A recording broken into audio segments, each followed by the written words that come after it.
What is up, guys? Welcome to episode 42 of Into the Van and the first episode of 2022. I really hope you're doing well. I hope you had a good Christmas break. I hope you had a good new year. I hope you had a good rest of 2021 as well. You know, I kind of disappeared from October for a bit of a hiatus just because I just didn't have the bandwidth. I didn't have the mental patience or stamina to carry on with Into the Van at that time. I was getting married, which was fucking amazing. We went to Loch Ness for our honeymoon. It was so fucking cool. We got to see badgers and pine martens and, you know, take a boat out onto Loch Ness. Before that, I went on tour with Cam Cole, so I just didn't have the time or energy to carry on with Into the Van, unfortunately, and as it goes, that was the thing I could afford to drop at that time. But we're back now, we're back together, and we're back with a brand new guest, Gravedancer, who I'm excited to, share this conversation with. Before we get into that, I really hope you're doing well. I've got a new single coming out soon, Mothman. I'm really excited. It's got drums, it's got fiddle, it's a trio. Is this going to be a band that I'm going to hopefully take around 2022 and beyond? I really fucking hope so. It's really great. It's so much fun to do. And I really hope when the track comes out, you understand how much fun it was to get this long. And yes, it's a song about a giant moth, but it's more than that. I hope you appreciate it.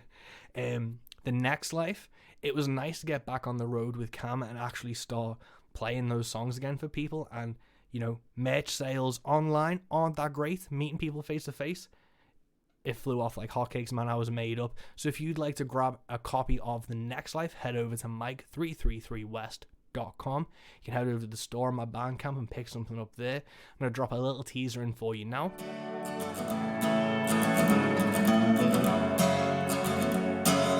I ain't proud of what I am, but I know they have to go. Damn my reckless heart, damn my restless mind, I make believe in you. No matter what path I will take, nothing in stone. So I close my eyes, leave you behind, and away I go. Away I go. Away I go. Away I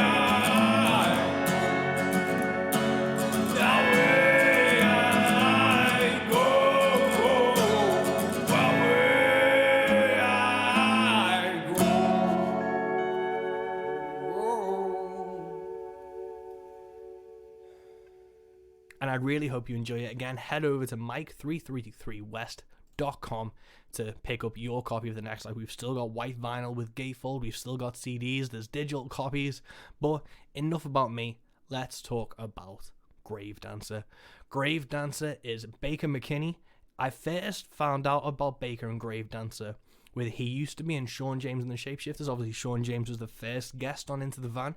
And Sean covered one of Baker's songs, Eating Like Kings. So that's where I first knew about Gravedancer. And then on Sean's most recent UK tour, which was in October, Gravedancer was opening the shows on that tour. So I got to see him in Chester. We had a little talk and a catch up after that gig. It was great, and we stayed in contact since. And this week was meant to be the start of his UK tour, but unfortunately, due to everything that's happening with the pandemic and everything being reshuffled, that tour has now been moved to June. So from the 7th of June, he's going to be in Glasgow, Edinburgh, Newcastle, Leeds, Sheffield, London, Southampton, Hastings, Manchester, Belfast, and Dublin. And I strongly urge you to go get tickets for these dates. I also don't want to forget that he will be playing a Rogue Country event on the 29th of June with The Mighty Possessed by Paul James. So that's a phenomenal bill in my hometown of Birkenhead. I'm putting the show on because I really do love Possessed by Paul James. And when I knew Gravedancer was going to be about, I had to ask him. So tickets will be available for those soon. I strongly urge you to go check out Baker. Gravedancer is a phenomenal songwriter, and I really think you'll fucking dig it. Every Kind of Dog is a phenomenal album. It shows his depth and his range and his heartbreak and his life lessons and his wisdom that's just been hard-earned. But he's also really fucking funny. He's a great guy to talk to. This was a brilliant chat. I've been enjoying just shooting this shit with him, and he's a really, really lovely guy. So let's do it. Without further ado, this is episode 42 of Into the Van with Mike West and Gravedancer.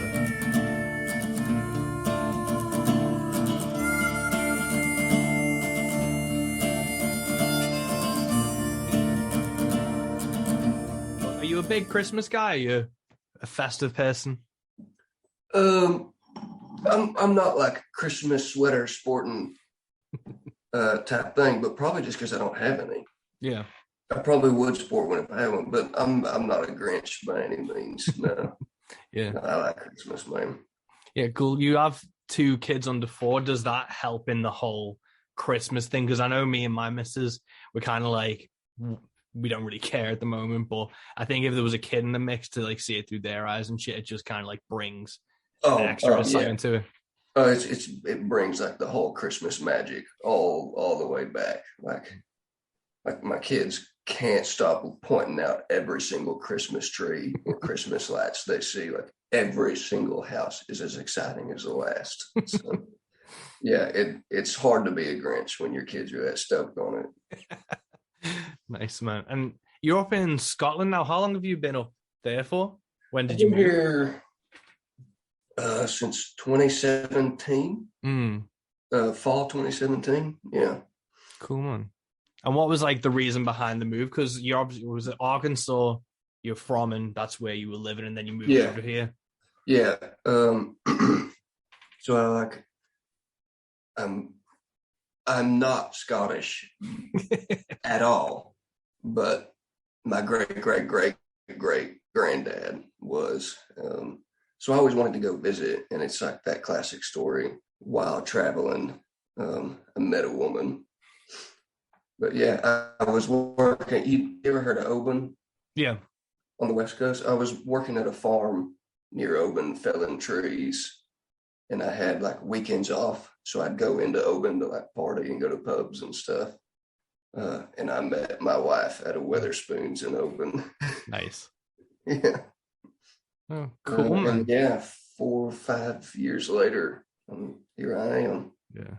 That's the thing. Is it been like, obviously as a musician, America kind of has always seemed like this promised land of, you know, you could probably tour one state for a month and not get bored. Easily, yeah. Yeah. While with the UK, you can pretty much travel the entire thing in 2-3 weeks, maybe 4, if you want to get to the smaller towns. Yeah. With kind of your music, have you found moving to Scotland impacted that? You mean influencing me, or as far as like touring goes? Touring, because I think obviously you're touring in January next year. Have you toured much of the UK? I really have. I did. I've done one UK tour, UK and Ireland. That was when I met you. Yeah. Last fall, right? October. Yeah. I had every intention of like, I had this like idea of moving here and like taking Scotland by storm and touring all over the place. And then kids happened. Yeah. And then I was in a, I was in a nearly fatal car wreck shortly after moving to Scotland. And it took me almost 2 years to recover, like 1.5 years to heal up from it. Fuck. And then like right as I started healing up and being like, okay, time to start getting the music going now, fucking COVID. So it's just been joy after joy. Yeah, it's, you know, I'm not deterred. I'm determined, but it's been hurdle after hurdle, but it looks like it's finally taken off. Good, man. And with obviously being from Arkansas, you know, I want to get into the Azalea video down the line, but you had like Nick Schultz, and obviously you're friends with him from the Shapeshifters in that era. Was it hard to not have that community around you when you moved to Scotland? Because is there much of a music scene up where you are, a community? None whatsoever. Yeah, it's actually been really challenging. Yeah, because like you just said, I where I come from is a huge, like the Ozarks is huge music hub, like for touring acts as well as just like anybody can play some kind of instrument, and you just show up at parties and like hootenannies break out and shit, you know. So it's been quite an adjustment, but like meeting you and going on this tour, and I'm slowly now getting plugged into the like folk, the rat people. I'm getting plugged into the actual good music scene. Oh, good. Is there anyone from the UK scene that you knew when you moved to Scotland, when you started going on that tour with Sean in October? Are there any UK artists that you're aware of who you wanted to kind of connect with or gig with? Honestly, no, dude. I didn't really know anybody. This is all me just learning, flying by the seat of my pants type thing. Yeah, because I know I look at fucking, like, I saw the round that Nick Shoulders, Willie Carlisle, and Dylan Ale did. Yeah. I was watching last night I was watching the Heart-Worn Highways Revisited thing, where it's all the people get together in Nashville and Guy Clark's there, and it's all like the younger generation. Right, and I'm sat there and I'm like, I think the fucking closest person I have to me who I actually like to fucking hang around with and play guitar with is 4 hours away. I was just sat there like, this is fucking bullshit. yeah. But we're here. We are. We are here. It's a few and far between, but the community is, I don't know if I'd say thriving, but I don't know, from what I have gathered, being brand new to the UK like music scene, it seems like there's a huge surge of like folk and like outlaw type stuff like you do, and it seems like it's on the rise or about to explode. Yeah, I think do not know what I'm talking about. Maybe it's been here the whole time. We are in an interesting phase. I think there wasn't really much in terms of the folk scene. Obviously, it had like the diehard traditional folk scene, which was, the Celtic inspired stuff, and then the kind of, obviously on the Mersey, so the sea shanty and sailor style of things is like really rife around here. But in terms of like modern stuff, like I remember, like I started out in like 2015, 2016 playing what I was playing, and no one in the UK that I could kind of recognize as my own type of stuff. And that was when I started finding like Sean James and Amigo the Devil and those type. I was like, oh shit, there is this type of music. It's just not in the UK. And then as those type of artists have come over to the UK, there's been, like rumblings. And I got to do a couple of festivals down south where like Possessed by Paul James played and stuff. So it's like there is slowly this type of music starting to get a foothold. And then it was the same thing in the country world where there wasn't much. I don't want to use like real country, but not pop country, like, Tyler Childers and stuff. Like when he first came over, it was like a room of 80 people. And then he's starting to sell out like 2,000 venue, like it is like venues or whatever, 2,000 capacity. And it's the same thing of when I saw like Sean James and Amigo the Devil come over. It's like they started off quite small, but you can just see each time it's just growing more and more. And it's really interesting to see that it's pretty much since like 2016, 2017, this scene started to really develop, which is really interesting. And it's really exciting to see in the UK because, I've been fucking dying for these type of artists and music to come over. Yeah. Like Bridge City Sinners, I think, are coming over for the first time next year. So it's like it's slowly starting to just like get a foothold. Yeah. You that last tour I did, and then I played like a festival in Dundee a couple of weeks ago. The most consistent thing that people were asking me after the shows was like, so what kind of music is that? Like, what do I Google to find more stuff like you? There's nothing like this around here. And what is you say to them? What are the buzzwords and Spotify algorithm terms that you're using to? Yeah, well, I was caught off guard the first few times I was asked it. I had no answer prepared. But now that I've been asked enough times, I just say like folk, Americana. I guess that's about it. It's not really country that I'm doing. I try to songwriter maybe. Singer-songwriter is like quite a broad term as well, which is like that can be like anyone from like yourself to Elton John, because they're technically a singer-songwriter. Singer-songwriter could be like the difference between Townes Van Zandt and Simon and Garfunkel. Yeah. That's a wide gap between the two artists, but they could both fall under it. Yeah, I use alt country because it seems the Alt most country, that's a good one. The most like preferential, but murder folk has been really getting like some weight behind it as like a genre and as a term. I'd say your stuff is a bit more murder folk than mine, and like a little bit more like Bridge City Sinners that you were just talking about. Yeah. Well, I think it's hard because I think folk means two different things. Or like in the States, it means kind of like Bob Dylan and even like Townes and like some of Guy Clark stuff, while over here it's more like Mumford & Sons occasionally, and then it's even way back to like the old folk clubs and going back to those type of things. Yeah, that's what I found here in Scotland is that when I went to go see folk music, I wasn't complaining at all, but I found it was like bagpipes. Yeah. Which is cool, but when they say folk music, they mean from 400 years ago. Yeah.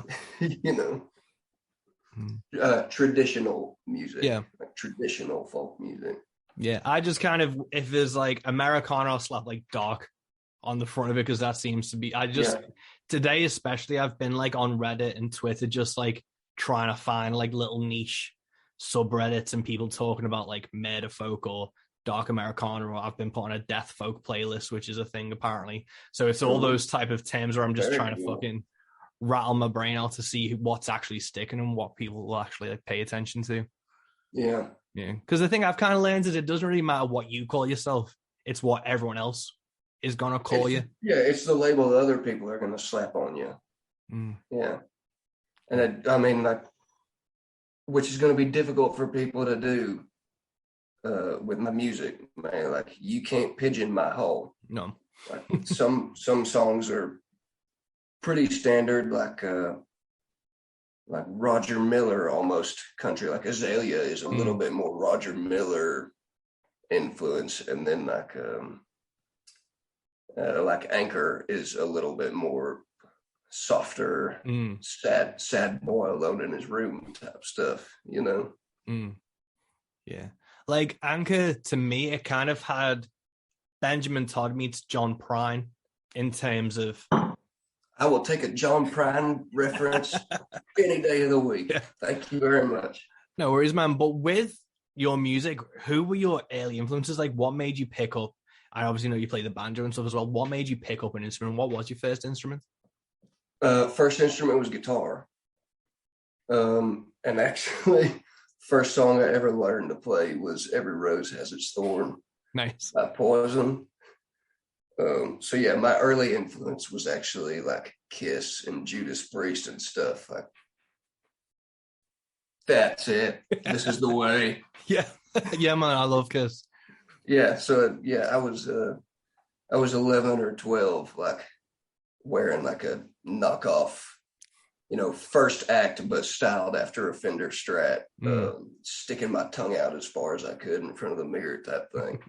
And I think about 3 months later, I finally learned a chord. But yeah, my early influences were very rock and roll, like early metal. Yeah. And then growing up, like my dad always had like Delta blues, like Robert Johnson, and then also like Hank Williams Sr. was a huge, huge thing in our house. Roger Miller, Ralph Stanley, like some actual classic bluegrass and stuff. So I grew up listening to that gospel, and it just, I don't know what led me to write the kind of songs I write. Is that a dog? No, it was my cat. Oh, it's a cat. Well, cats are cool. Yeah, I've got that was Cooper. It's just my entire room's a fucking tip at the moment. This is all just vinyl and CDs. I love it. Yeah, I'm jealous. It's just turned into a cat. Your vinyl and CDs or just your collection? And no, this is all mine. So this is all my stock, which I'm just kind of buried in at the moment. How long ago did you order that, if you don't mind me asking? Well, I did the super smart thing of releasing a record during the pandemic. So I got it all in August 2020. I pretty much paid for the biggest chunk of it through pre-orders and shit, and I got a lot of stock out the way Cool. first. And then this year, I maybe sold like 2 or 3 online, and I have 300 copies of the fucking thing. Yeah. So it took a just have to while. pedal them at live shows, pretty much. And then I went on the road with Cam Cole in September and a few last week. Okay, yeah, I know Cam, not personally, but I know who Cam Cole is. Yeah, but then taking them out, like I literally went through like 3 boxes. Nice. Like, so because I had a load in that corner's my guitar, like cases and shit, and I had like 6 boxes of fucking records in there as well. Yeah. So I've managed to solidify it into one all right looking cat tower at the moment. Cool. Yeah, I looked into getting vinyl printed for every kind of dog that I just put out, and there's a 9-month wait list for every single vinyl company in the world, pretty much. Yeah, it's insane, man. Adele took all the vinyl apparently for her record. Who did? Adele. She printed like 500,000 copies of it on vinyl. So that's Adele's fault. Apparently, from what I've heard through the internet and some suppliers, it is literally Warner Brothers or whoever she's with took all the vinyl. Okay, well, thanks for that, Adele, I guess. Yeah.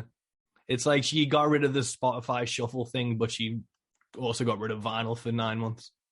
Well, thanks, I guess. Yeah. Yeah, well, the industry will catch up, or it won't. Yeah. Only time will tell. Yeah. But going on to your records, obviously your self-titled EP was 2016. How long did you have those songs written for before you recorded them? For the first one in 2016? Probably like a year or 2 with most of them. And then Eating Like Kings, the I think it's the closer on it. I wrote that in 2008. So I guess, I gave that song to Sean James in 2012. And then he toured on it, put it on his first record and everything. And then by request, I put out my version of it. But yeah, that's the song I had for the longest time before recording it. How come, like, what was the, like, this is obviously the Eating Like Kings was 2008. How come you waited like 8 years? Was it just like circumstance and things that took you like a while to sit down and like get the record done? Yeah, I mean, honestly, it was if you don't mind me dumping my purse out on you. No, it's fine. Yeah, I got out of the military in 2010. And while I like toured with Sean James pretty extensively later on and everything, I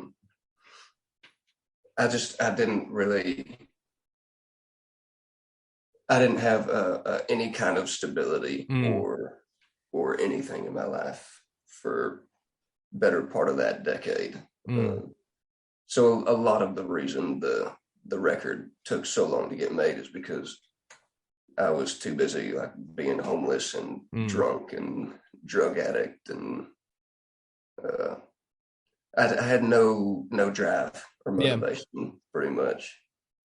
And then I can't remember what the catalyst was for me finally doing it in 2016. I guess I think a friend of mine suggested, "You gonna finally do that or what? You gonna finally put out an EP or what, man?" Yeah. So yeah. Cool, man. And obviously with those songs that you obviously written over a space of time, was there a lyrical influence when you went into that record? Was there something you kind of were like, I want to show like this part of my life or this aspect of a thing? Or was it just those were the songs that came to you at that period of time and like, this is what I'm documenting? A little column A, a little column B. They did come naturally. I believe in the phrase like write what you know. But yeah, it's the whole idea behind Gravedancer for me was to put out things lyrically that I was ashamed or embarrassed of, and like it was a brutal honest songwriting was my goal behind it. Not from the perspective of I'm going to write the saddest song and look at how woe is me. Me is woer than you. Not from that, but just like taking that long look in the mirror and those parts of you that you don't want the world to see. I intentionally set out to make that like the highlight of my lyrics. And that was maybe a really big mistake. I don't think so, man. I think that EP, I was listening to it again today, and it's so strong and it's so deep in a way that you can relate to it, but you still know that it's like someone's personal, like it's from their own perspective. So you know that it's not about you, but you can just like key into it really well. And I think that's a real great strength of your songwriting. Yeah, thanks, man. Yeah, and on the same note, I'm now trying to branch out a little bit. I'm not leaving that behind. I'll always leave my heart on my sleeve, or at least the sleeve of the LP. But I'm also trying to write songs that are a bit broader, a bit more relatable to wider audiences, and which has been more of a challenge. But like, what's it called? What's that song called? I wrote the damn thing. The Spice of Life. That was one of my first forays into like trying to not step away from that brutal honesty, but also sprinkle in some more lighthearted shit among it, you know? Yeah. That's one of the things I wanted to talk to you about, man, is I don't know if it's the same thing, but I know that a lot of my songs are quite like dark or heavy and stuff. So I kind of make up for that by, doing like just saying stupid shit on stage and trying to be like lighthearted and, distract from the next thing, or even being like, this next one's going to fucking suck. And I think from seeing you live in October, obviously you did the fucking Mr. Blobby theme. And you have that lightheartedness to you on stage. Was that to counteract the material of the songs, or was it intentional anyway, or was it just with the dark comes the light?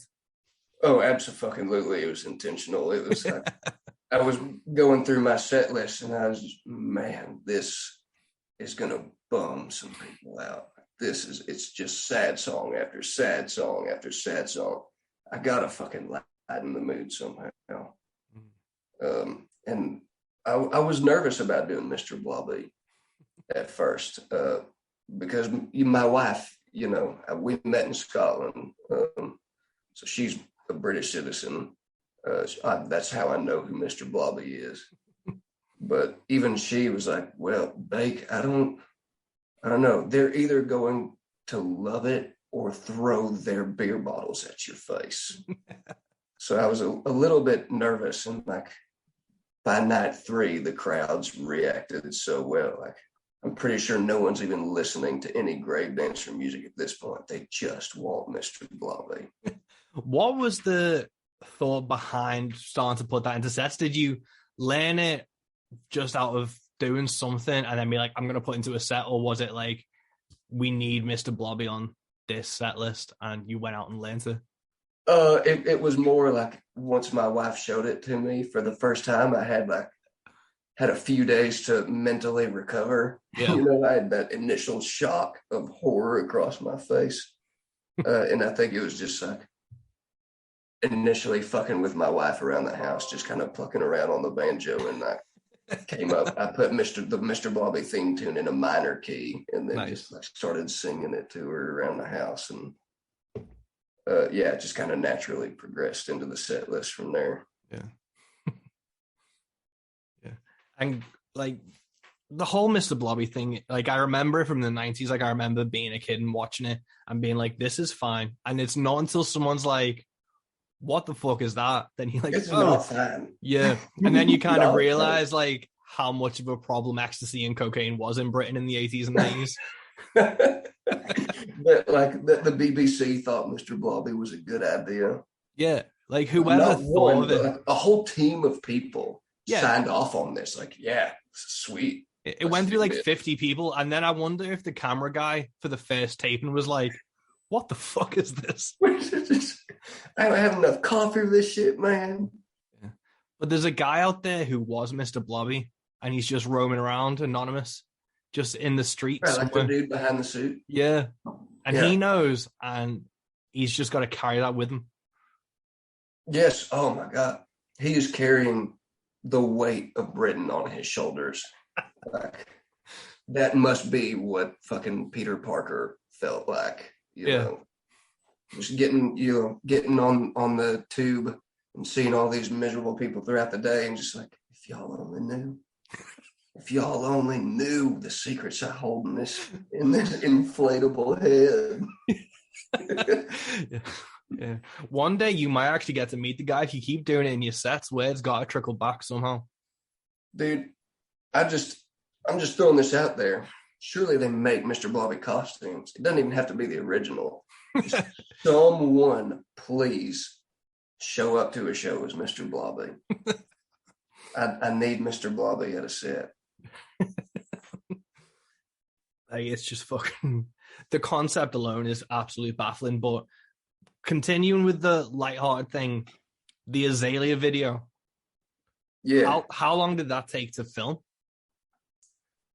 I think it took like 4 separate days. Not like a full day, but I think we met up to film on 4 separate occasions.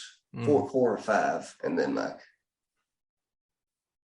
yeah, something like that. Probably over the course of 3 weeks, working on it sparsely here and there. Yeah. And who came up with the concept of it? Because I remember watching it and just being like, holy shit. Like, it's such an entertaining video, and the more you watch it, the more things you notice happening. Yeah. It was like, it honestly, dude, it's my brainchild. It's my brain comes up with stupid ideas, and I just kept rolling with it. And I'd like my buddy Nick Futch, who filmed it, like he would just meet up with me to do another day of filming and have no clue what we were about to film. And so he was he also was like, Blake, what the fuck is going on in your head? Like, how do you come up with this? I don't know, man.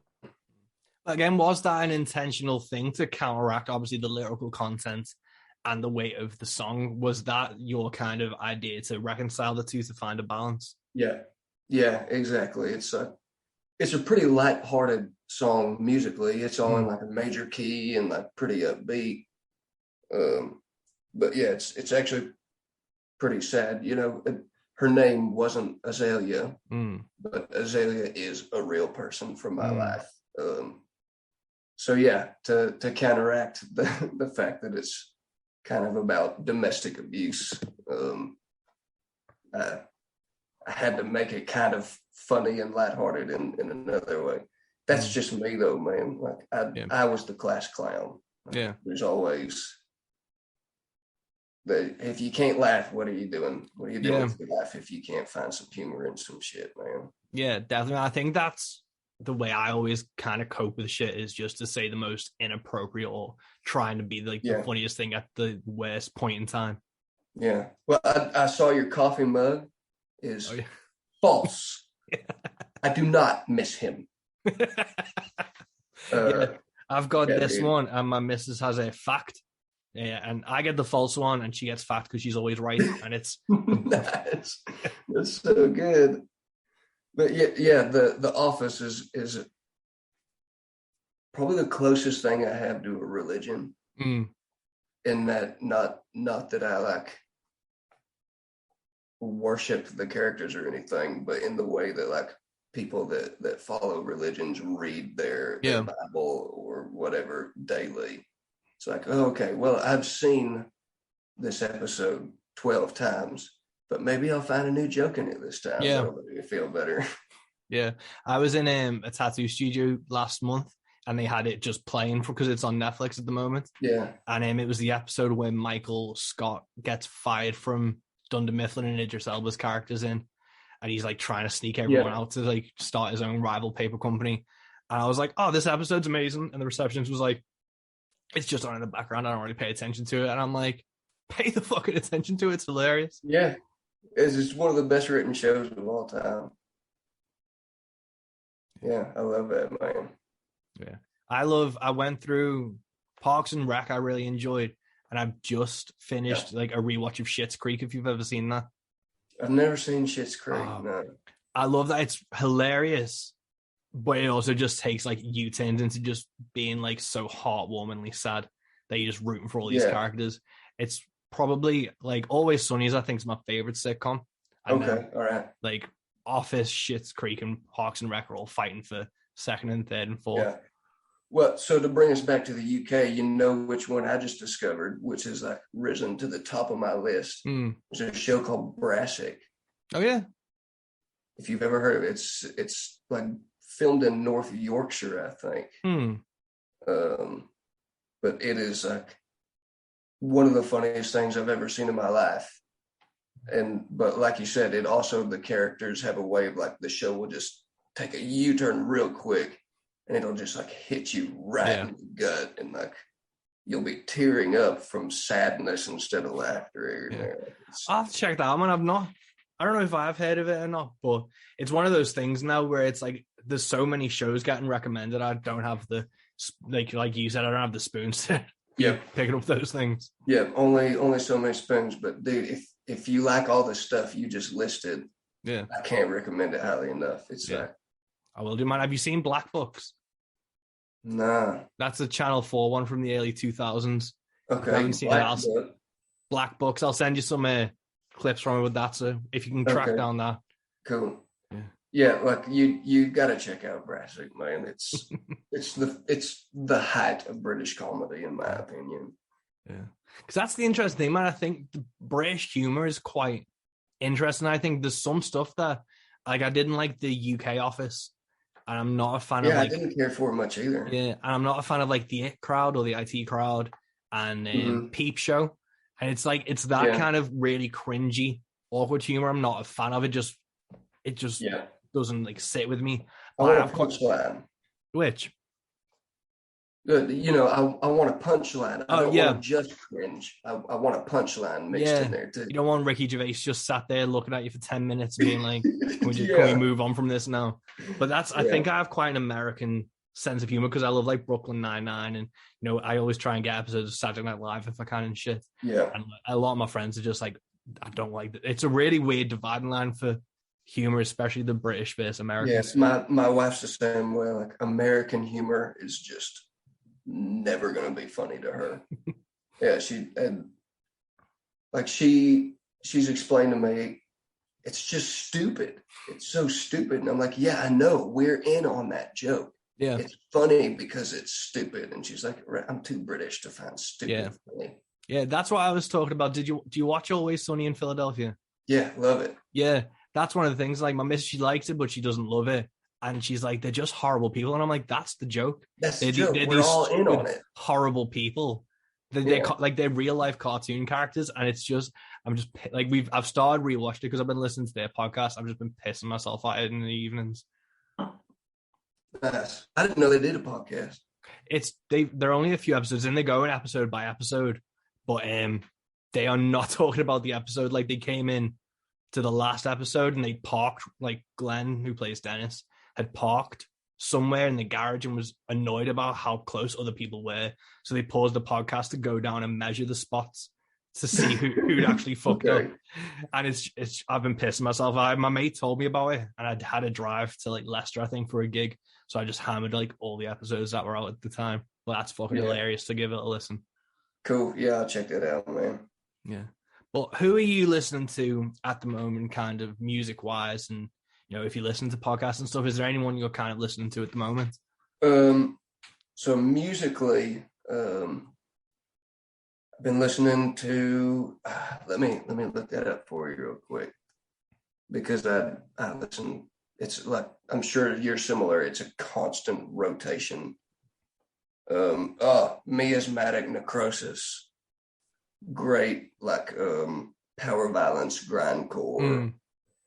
I listen to a lot of metal and grindcore and stuff like that. I couldn't recommend them highly enough. Miasmatic Necrosis. And they put out an album called Apex Profane that is just like, if you're into metal at all, it's like, it'll tickle that itch, man. It'll get you there. Nice.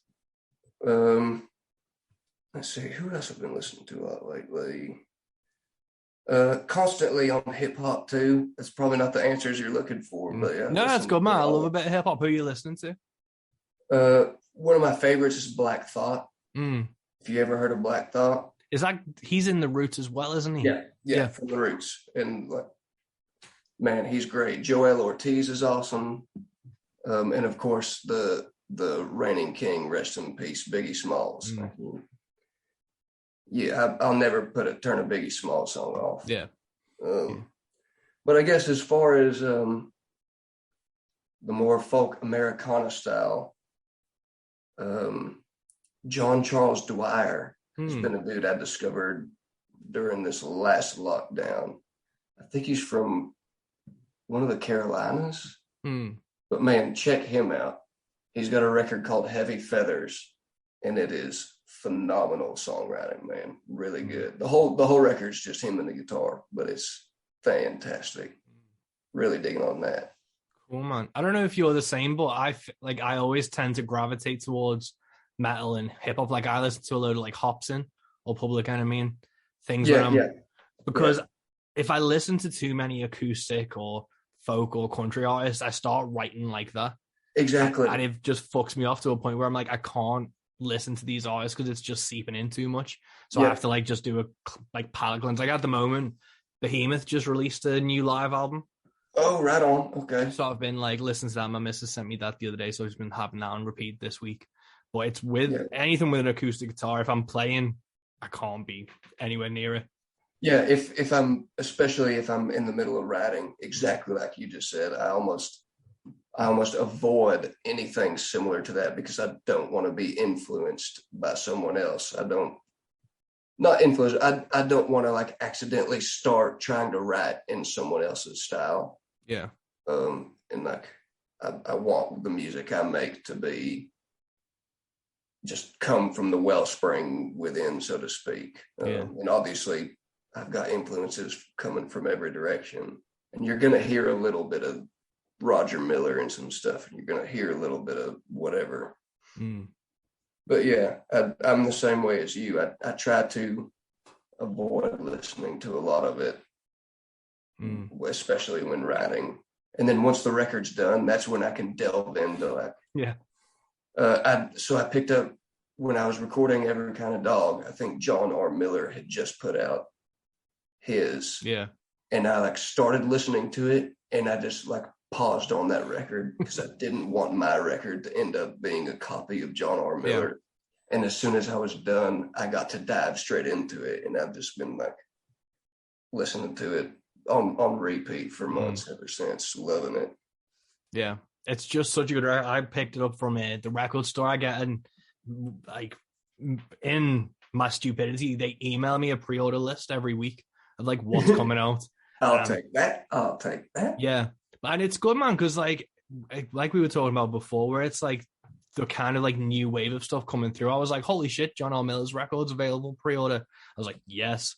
I just got Jamie Wyatt's Neon Cross, Sierra Farrell's. I was like, fuck, like there's actually like these records. Sierra Farrell's real good too, man. Yeah, really diverse across the board. Yeah, I really dig that shit.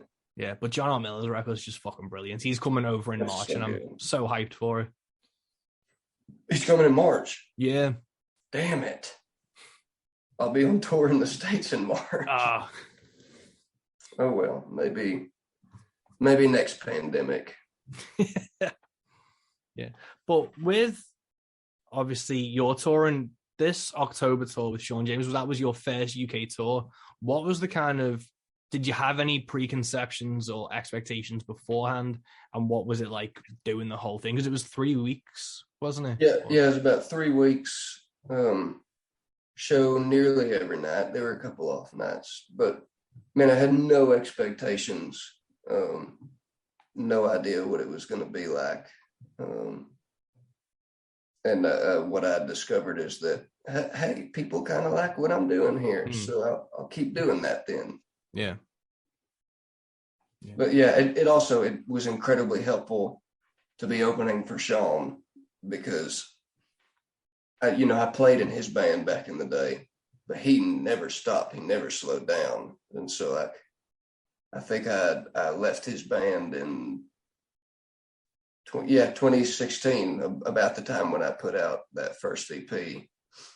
And then, man, he's just continued to grow and grow and grow ever since. So it was incredible to be given that platform to open up for. It was would have taken me a lot longer on my own without having that step stool to stand on. Yeah, no, definitely, man. I'm in kind of a similar thing. Like when I started doing this in like 2016, end of 2016, beginning of 2017. I saw that he'd announced dates for like the UK. Oh, cool. Okay. And the first thing I did was email. It was Christian, like his tour manager and stuff, and he was the one organizing. Oh, Carrington. Yeah. He was the one organizing the actual tour back then. And I was like, I really want to fucking get on this, man. Like, I'll do anything. Were you the opener for that tour? So for 2017, I opened 4 of the shows. Perfect. And it was just as that the Last of Us 2 trailer came out. It was as that happened is when the UK tour happened. And it was like, oh shit, like to see like his kind of rise. Obviously, he's been grinding out for years, but to see that kind of like to see that exposure go from bottom of the charts to that real steep uprise. Yeah. But I think that's obviously it's gonna play well for you. Obviously, you were in the Shapeshifters. You've got that kind of built-in history with them that the fans will respond to. I think you're already, starting off on a good hand with them. Yeah. And because of The Last of Us, I think a lot of his fan base came after Last of Us. So half the folks have no fucking clue who I am. But some of those diehard Sean James fans are always like, is that the old banjo player? The dude who always had the black eye? Is that him? Because even I was like, when obviously I had tickets for this tour just come, and I was like, oh shit, like Gravedancer's playing. I was like, oh fucking hell, I was like, oh amazing. Obviously, like Sean got up and did a few songs with you and stuff. There was a woman next to me who just burst into tears during American Hearts. Oh God, I'm sorry, whoever you are out there. But it's just to see the reverence that like that fan base has is really interesting, I think. And it's the same thing when I see kind of like the Amigo the Devil Fellowship and there's certain artists around at the moment that just have like that diehard base, and it's a really interesting thing to see them and just like how people respond to that music. Well, I mean, I respond to that music that way, are you familiar with John Moreland? Yeah. Like John Moreland, I'll hear the first like 2 chords of a John Moreland song before I'm can like I respond to that stuff, and it's incredibly therapeutic for me. So yeah, if anyone out there is getting that out of what I'm doing, then I'm doing something more than just for myself. Yeah. You know what I mean? It's like, definitely. I think communal, it's add to the community of healing and spiritual, whatever you want to call it. Yeah. I think once you get off, like if you manage to get off the open mic scene, it's because of that reason. It's because you've managed to connect with someone. Because I see a lot of people, and it's like one of the things that always pissed me off in open mics, and it wasn't their fault, but it was like a 16-year-old or a 15-year-old who only had like breakup songs. Yeah. And you're like, how much heartbreak can you have in your fucking 15 years of being on this earth? And it's like, then you start seeing the songwriters who are taking that and then just exploring it and putting it into different avenues and bringing in other life experiences that then start getting them onto like, touring or gigging in other places. And obviously that's because they've then connected with an audience that gets what they're doing. Yeah. Yeah. There's a bit of that human connection that has to happen. And sorry, water pressure's going crazy in my flat right now. I don't know if you can hear that, but it's loud as fuck over here. No, I can't. Oh, okay, great. Yeah, I find that to be really interesting, that human connection, and it doesn't even have to be lyrical. Like, um, I listen to a lot of foreign music and stuff, and I don't understand a word that they're saying because I don't speak that language, but it can touch something inside you, and it's no one can put their finger exactly on what that is. It's just something moves you, it moves you, you know. And hey, there may be a 15-year-old out there that writes a breakup song so good that it moves and touches a lot of people. Yeah. That's not unheard of. Yeah. But probably not. Yeah. You'll get your heart broke a few more times. Yeah. Then get back to me. Yeah, come back to me on your third divorce and we'll talk. Yeah, there you go. I remember one of your lines that proper hit me when I saw you was in Anchor, where it's cocaine brings out more vultures than the dead. Yeah. And I was like, fucking hell, that's a brilliant line. Yeah, dude. I mean, if you know what that line means, you know what that line means, man. You've been to that party enough times. Yeah. Yeah. Do you get, obviously with the tours and with the lyrics, do you get many people, like, are there any specific lines that people come back to you about and bring up like that line, or has it been like a specific song that's resonated with lots of like people at the moment? Everybody, I'd get messages from folks, or like someone catch me at a show or something and put something in my ear. But it's pretty across the board. There's not one that I hear more than any other. I guess if there was any one more than another, it's probably Eating Like Kings. Yeah. And I've received quite a few messages over the years from a lot of the veteran community, like British and American, just reaching out and saying like how much that song like meant to them and stuff. And then I don't know how to do a blushing emoji, so I don't really know what to say when people do that. And with, obviously, you've got a January tour coming up in the UK. Was that put together after the October tour, where you got out there and got the itch to be like, oh shit, I can actually fucking go around and tour places now? Or was that in the works like at some point this year beforehand? No, I met my booking agent through Live Free Tour Booking out of Belfast. It was at the Belfast show, and they just came up and asked if I'd be interested in doing a tour with them. And I went, well, yes, I would. In fact, yeah, let's do this, man. And yeah, just no, I'm not going to slow down if COVID will allow me to. Yeah. I'm just going to keep going, man. Cool, man. And then there's an American tour in March. Yeah. Yeah, lots of stuff in the books coming up, which I don't know what I'm allowed to disclose yet or not. I maybe put my foot in it already, but this won't be coming out until January, just before your UK tour. So well, that's fine then. Yeah, it'll be fine. Yeah, but yeah, I'll be pretty busy 2022. Cool, man. Well, in June, I'm able to open for Comrade. Yeah, by Paul James. I think you're the one that hooked me up with that, aren't you? Yeah, man. So I'm putting on, because it's the same thing, because I'm putting on Sierra Ferrell in January, and I'm putting John O. Miller on in March. Okay. I didn't realize you were okay. Yeah. So and again, that was just because there's fuck all around here. And I'd connected with a venue who is free to hire. So I was like, awesome. Too easy. Yeah. And then I was on like email threads with the agents like Sedate Booking, who do all their artists. And then I saw Possessed by Paul James, like Conrad was coming over with the legendary Shack Shakers. And I was like, oh, right on. Okay. Yeah.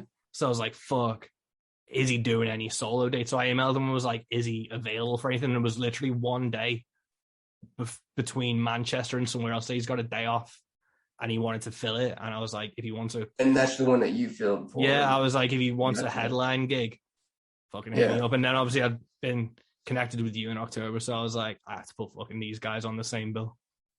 Dude, thank you so much. That rules, man. No, man, it's I literally like I fucking despise putting gigs on, but the only thing I hate worse than putting gigs on is not having any good shows near me. So it's just, so yeah, yeah, you got to put the effort in. Yeah. But with I can't even wrap my head around putting the show on. Like I want nothing to do with that side of things. No, it's such you think it's going to be fun, and it's only fun for like the actual gig, and even then it's like what's the gig? Yeah, after from like if doors are 7, from like 7:30 onwards, you can maybe relax because it's just in God's hands then. But the whole promotion side before then is just a nightmare, especially the way live music been with COVID and stuff. It's just a grind. Yeah, I can imagine, dude. Well, I appreciate you putting in the work for it because I don't want to do it. No, man. One day I'd like to get a booking agent or something so I don't have to do it. But until that time comes, I'll just be grinding away with it. Yeah. And are you working on any new music at the moment? Obviously, you brought out Every Kind of Dog this year. Are you looking at a full-length record next year or in the future? Oh, man. As quick as I can. As quickly as I can. I've spoken to Christian Charrington, and I think we're going to try to record together at some point when our schedules can align. I'm going to try to go down to Birmingham and record with him. Yeah, man, I've got a full length written and ready to go. It's just I just need the studio time and a little bit of effort and the team behind me to make it happen. But yeah, I'm really eager to put it out. It's like Every Kind of Dog was great.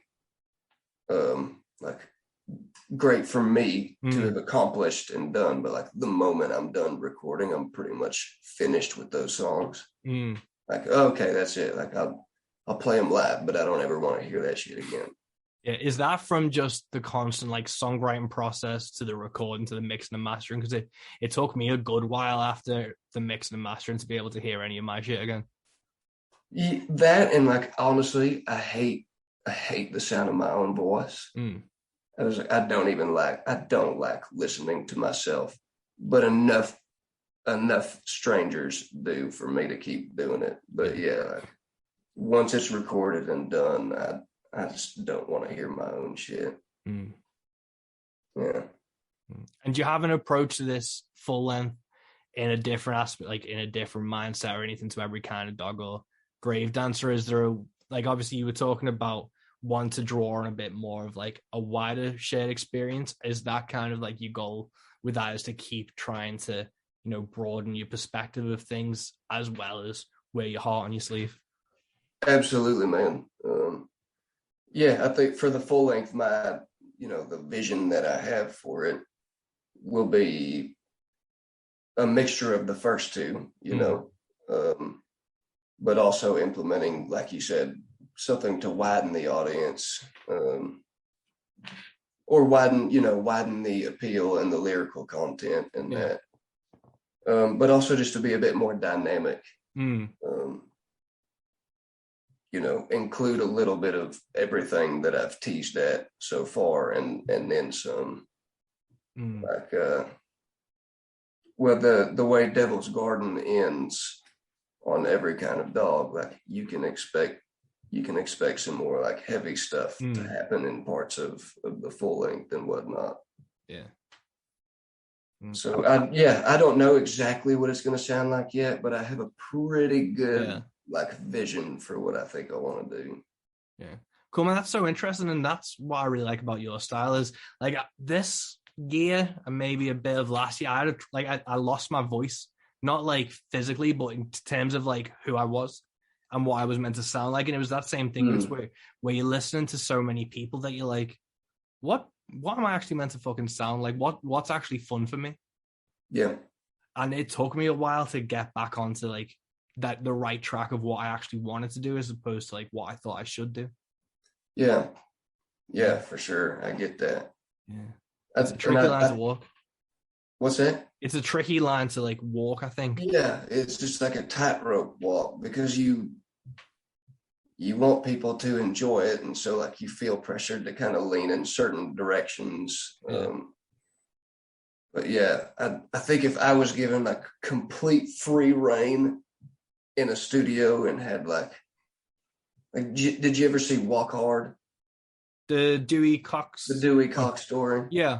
Did you know the scene where he's just like, I need an army of didgeridoos, 10,000 didgeridoos. Like that would be me in the studio if money was no option. Yeah. And I was just like given an orchestra. I would, unless you can open your mind and learn to play the fucking theremin. It would end up being real weird, but I think I'd like to do something like that one day. But yeah, to stay slightly within the confines, that's part of the reason I really want to record with Charrington. He's really good at telling you what you need to hear. Not that fucking sucked, mate. But like, hey, let's go this direction, or let's cut that section and maybe try that. Like he's good at steering the song in the direction it needs to go. That's really interesting, man. Have you worked with a kind of producer before? Like obviously I assume Christian's kind of in that capacity, but have you worked with someone like that before? Not me personally.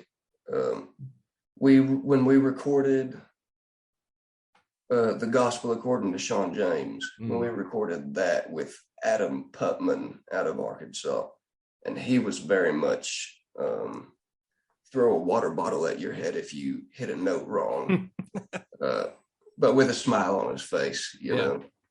But yeah, he was really no bullshit, and I liked working with that. Some folks did not enjoy that as much, but I got real thick skin, man. So if someone needs to tell me something I need to hear, I can usually hear it with it. Well, I got a pocket full of grains of salt, you know. Yeah, that's really interesting, man. Like I've not worked with any producers and stuff. I don't know if I'm ready to hear the feedback of like, this is just not working, but I think that might work. And again, you have to try and find like a person who gels well with you. And I think Christian's a good fit for you in terms of his like character and who he is and what his tastes are and stuff. Yeah, and that's what I mean. It's not just that he'll tell you that sucked and don't do that. Yeah. But he's also great at saying, hey, this thing that you're doing, that is working. That's really good. Let's go that direction a bit more. Or like, he'll say that lyric or that part really pulled me in. So let's explore that a bit. Really looking forward to working with him whenever that actually happens. Yeah. Cool, man. And with kind of your sound, are you obviously with the EPs and with the records, you've had other instruments on it and stuff. Are you looking at doing a more diverse outside of like acoustic stuff? So you'd be going heavier with like electric guitars and shit as well? Yeah. So I went out and like, man, I will fully commit to an idea before anything else is in place. Like for this next thing, I just went and bought an orange full stack with a Thunderbird 200. And like, that's going to be featured quite a bit on it. But I also there's going to be like heavy string section and like some clarinet and stuff in there. It's going to be pretty across the board, and how I'll ever recreate it live, who fucking knows? I think that's an interesting thing though, and I think that was one of the things I kind of learned from Sean was it doesn't have to be what it is on the record. Like the record exists in its own little thing as itself. And then you can kind of do whatever the fuck you want live with it. The record is almost like a time capsule. Yeah. You know what I mean? Like this is what was happening in that studio for those few weeks of recording, but the song still has life to be breathed into it outside of the recording. I think it was Zakk Wylde. I was watching some interviews with Zakk Wylde from Black Label Society. And he was like, in the green room, like kind of upset. I think they cut his set list time. He's like, well, that only gives me like only X amount of time to do improvised solos and stuff. And his whole point was like, hey man, like these people paid money to come see me play guitar for them. I don't want to play them my CD. Yeah. Like, you want to listen to my CD, go sit in your fucking car and listen to the CD. You paid money to see me play guitar. I'm going to give you a one night, like you right now in the audience, you're getting this one show. Yeah. This song is going to sound this way for the one night. And yeah, I like took out my pen and pad and was like, okay. Yeah. Hang on to that little nugget of wisdom. Yeah. Yeah, because I think that's kind of like, that's what kind of draws the line between like an entertainer and a performer, or, an entertainer and an artist, is like you aren't trying to do the exact same thing. You're never trying to replicate, even if you're playing a song, if it's a song you recorded and wrote, just singing it and your guitar, you might just emphasize a word differently or leave a breath in a different space, and it just changes the whole dynamic. And more importantly, it keeps it interesting for you who has to play that song a fucking 1,000 times. Yeah, exactly. Like you said, my last UK tour was October, and then I'm coming back through, hitting up a lot of the same places in January. And my whole goal here is like, shit, I've got to give them a different show than they had last time. Like I can't just come back through and be like, hey, remember me? These are the same songs you heard and same song and dance and everything. And like, please invite me back. But no, if people are coming back to see me again, I've got to make it like, I'm humbled by that. So I want to meet that expectation for them to want to come back a third time, like. Yeah. And do you change your set when you're touring live? Like on this tour, did you put stuff in different order? Like for me, what I always try and do is I don't write the set list till I get to the venue, so I can kind of get the vibe of it. Because I know all my songs and shit. So like for this Cam Cole tour, it's obviously a heavy blues tour. So I'm going to just, all my heaviest songs, all my fastest songs. Occasionally, if the crowd's right, I'll slow it down for a bit, but I won't write a set list until I get there. Do you have that kind of freedom for what you do, or do you like want it to have like a bit more set out like before you get to the place? A little bit more set out. I'll have a loosely based set list that I'll play off of. But like you said, I think on the night and in the moment, I'll scrap a song from the set, or switch up the placement of them, or the worst, like I was just saying, if I got a double decker person in the audience, like someone that I know was at a show a week ago and has come back for a second time, is, oh shit, okay, well I have to make it different for them. It cannot be the same set that they saw last week. But yeah, I'm not quite as wait till I get to the venue. I usually have something like loosely written out. Yeah. Normally, I know what I'll open with kind of stays the same, like between like 2 or 3 songs. But then I know if it's like a coffee shop, I'll go like a bit lighter. And if I'm there and I can tell the crowd's gonna be fucking talking the entire way through it, I scrap every single like light song. So it's just me shouting over them for a bit. Yeah. Because I mean, what's the point? Read your audience. Yeah. Cool, man. Well, we're coming up to the hour mark, and I don't want to keep you too long. So you've got the January tour, you've got a new record coming out. With one of the things I wanted to talk to you about before I go was the Azalea video is so fucking likable and so catchy. Was that in your head? Obviously, you were nearly savaged by wolves filming American Heart, and that was like a viral moment for that time when that video came out. Was it in your head how important like video content is to be doing these type of things? Yeah, I mean, a little bit. That was really what I wanted. Is I wanted to put a video out, and I wanted it to be something entertaining, not just another video of a dude playing a guitar, which that was the whole, it starts off me sitting on the back of a pickup truck in the middle of a cattle field. And that was very intentional. That's like your most generic Arkansas singer-songwriter video. And then I just thought, like, within 3 seconds of it starting, I'll just hurl the guitar out of my hands. And did someone catch that, or did that? Yeah. Oh, cool. My buddy Russell was there, and I probably threw that guitar at him 12 to 15 times before we got the take we needed. So he was just like diving for it. Because, I'm looking at the camera. I wasn't looking over at Russell. Yeah, that was the thing that worried me, man, because I know it went, and I was like, someone's got to be on the other side of that to catch it. But I was like, oh, no. Yeah. Thank you, Russell Smith, wherever you are in the world right now, for catching that guitar perfectly every time. Yeah. No, but I wanted to put a video out, but I didn't want it to be just another dude sitting on a truck singing a song. So that was the inspiration behind it. Yeah, and you didn't want to get attacked by a wolf while you were out. Yeah, and I didn't want to risk laughing limb again just to go viral. So yeah, it's a worry, man. I went wolf walking last year. Okay. My missus's birthday in the Lake District. They're not full wolves. They're like 90% wolf. So it's like their mum's a wolf and their dad's like another not wolf. Interesting. Yeah. So we went walk. Yeah. Like in enclosures or just wild?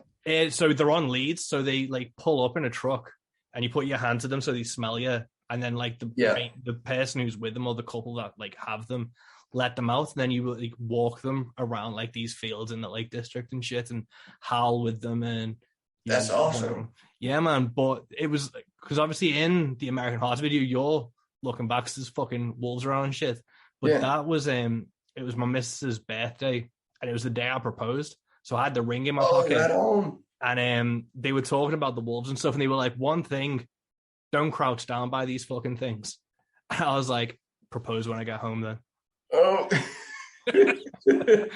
So what did you do it? No, because it was literally, I've got a video, one of the wolves jumped up on Siobhan balls, we'll have to like howl with them.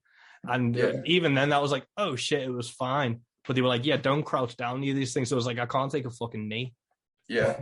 These things. Well, plan foiled. Yeah, shortest engagement ever.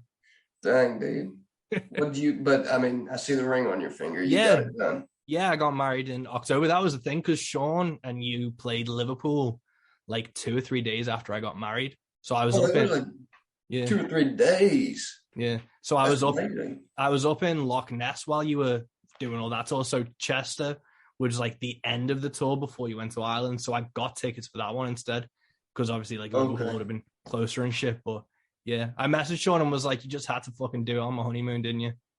Yeah.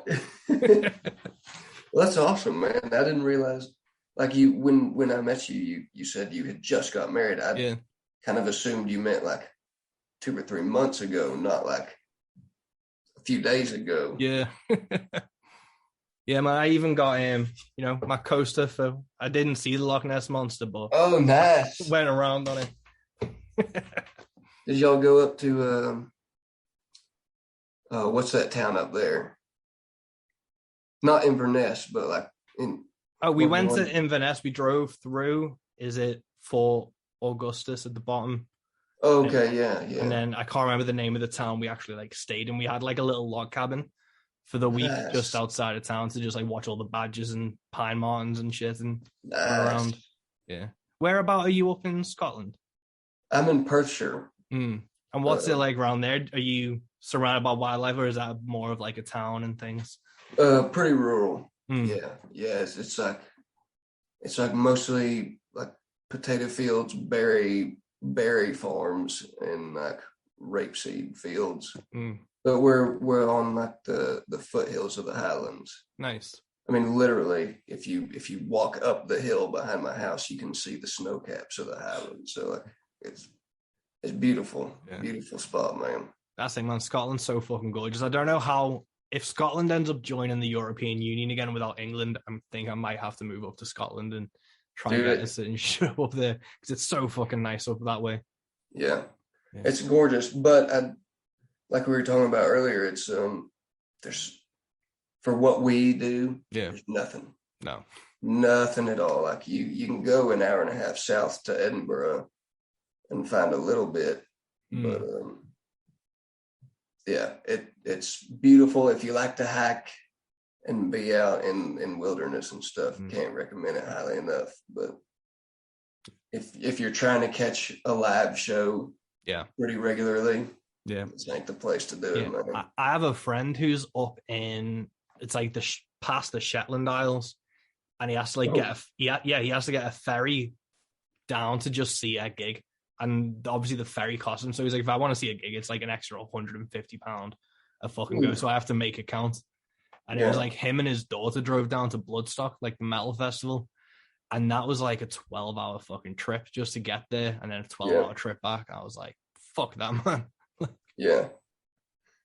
Yeah. They, one of my favorite phrases I've heard about the difference between UK and America is, in America, 100 years is a long time.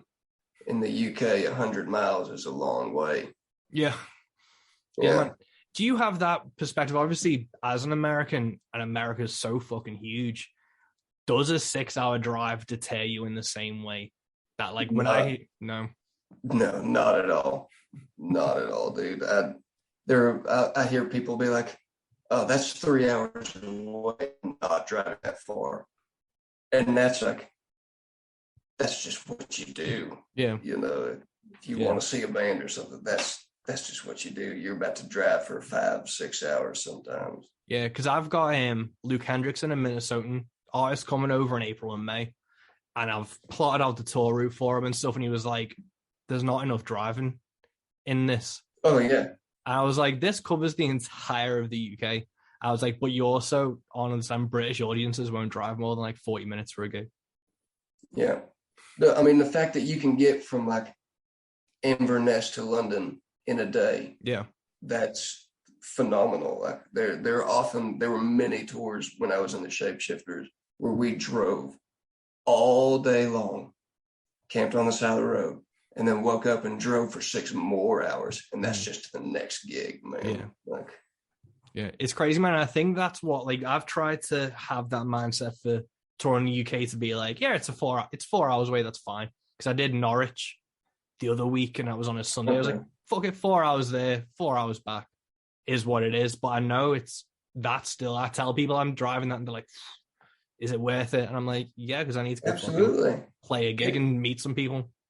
Yeah, and that driving time, I don't know about you, but for me, like, that's when I digest albums and like podcasts and stuff where I never get the opportunity to like listen to and actually sink into the music I'm listening to. Yeah, nothing better than a surround sound in a car for hours on end. Yeah, I love it, man. Like this, like throughout the pandemic, I've just fell behind on all my podcasts and shit, so it's been amazing to have like those drives to just trying to catch up on everything and just sit alone with it.